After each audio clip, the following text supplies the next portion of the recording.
कमरा नंबर 307। रात के करीब 11 बजे थे। अमन एक छोटे से शहर में नौकरी के इंटरव्यू के लिए पहुंचा था। आखिरी बस छूट चुकी थी, इसलिए उसने सड़क किनारे बने एक पुराने होटल में कमरा ले लिया। रिसेप्शन पर बैठे बूढ़े आदमी ने उसे चाबी देते हुए सिर्फ एक बात कही, अगर रात में कोई भी दरवाजा खटखटाए तो मत खोलना। अमन हंस पड़ा। उसे लगा बूढ़ा मजाक कर रहा है। वह तीसरी मंजिल पर बने कमरा नंबर 307 में जाकर सो गया। करीब रात के 2 बजे ठक ठक ठक दरवाजे पर दस्तक हुई। अमन की आंख खुल गई। उसने पूछा, कौन? बाहर से एक औरत की कांपती हुई आवाज आई, प्लीज मेरी मदद करो, कोई मेरा पीछा कर रहा है। अमन दरवाजा खोलने ही वाला था कि उसे रिसेप्शन वाले बूढ़े की बात याद आ गई। उसने दरवाजा नहीं खोला। कुछ सेकंड बाद आवाज बंद हो गई। पूरा कॉरिडोर फिर से शांत हो गया।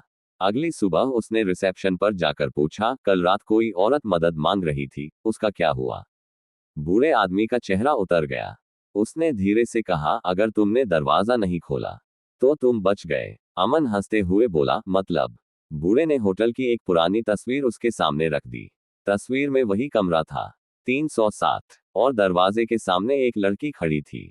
बूढ़ा बोला, 5 साल पहले इसी कमरे में एक लड़की की हत्या हुई थी।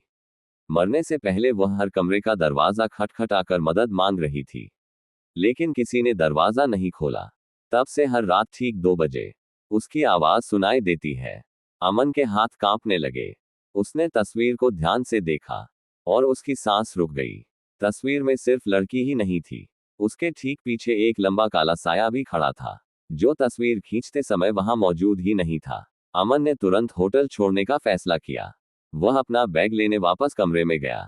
जैसे ही उसने दरवाजा खोला, उसके पैरों तले जमीन खिसक गई। कमरे की दीवार पर बड़े बड़े अक्षरों में खून जैसा लाल रंग से लिखा था, कल रात तुमने दरवाजा नहीं खोला, आज मैं अंदर आ गई हूं।